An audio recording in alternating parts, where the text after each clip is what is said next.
দেখো বন্ধুরা, কাঠি মেলা হয়েছে, অনেক মাল শুকিয়ে গেছে। তারপরে দেখো আকাশে কেমন মেঘ হয়েছে, দেখো দেখো ঝিরিঝিরি পড়ছিল। দেখো কাঠি রেখে দেওয়া হয়েছে, এই যে দেখো নিচে কিছু আছে, আর মাল তোলা হয়ে গেছে, প্রচুর মাল নাড়া ছিল নিচে। এই যে দেখো তুলে ফেলা হয়েছে, সব গুঁড়ো গুঁড়ো পড়ে আছে। এই দেখো, এই যে দেখো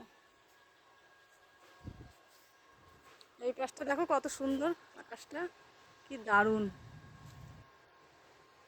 কি সুন্দর লাগছে। দেখো এই পাশটা, আর এই পাশটা দেখো, এই যে কেমন অন্ধকার হয়ে আসছে। দেখো একটু আগে ঝিরিঝিরি পড়লো, এখন এই পাশটা দেখো কি দারুণ লাগছে,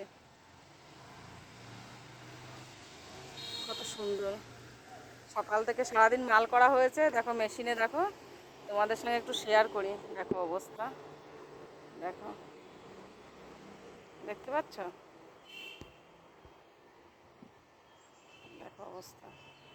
আঙুলটা কাপড় বেঁধে কাজ করেছি, কি করবো, এখন খুব চাপ যাচ্ছে। দেখো দেখা যাচ্ছে, কি বলবো, খুব যন্ত্রণা করছে এখানে। মেশিনে কাজ করতে করতে কেটে গেছে ওখানটায়, কী করে কাটলো নিজেও বুঝতে পারলাম না। তারপরে দেখি রক্ত বের হচ্ছে, এখন তো জ্বালা করছে, টিস টিস করে ব্যথা করছে ভীষণ। আবার মালে বসতে হবে, কিছু করার নেই। এখানেই রাখছি, তোমরা সবাই ভালো থেকো।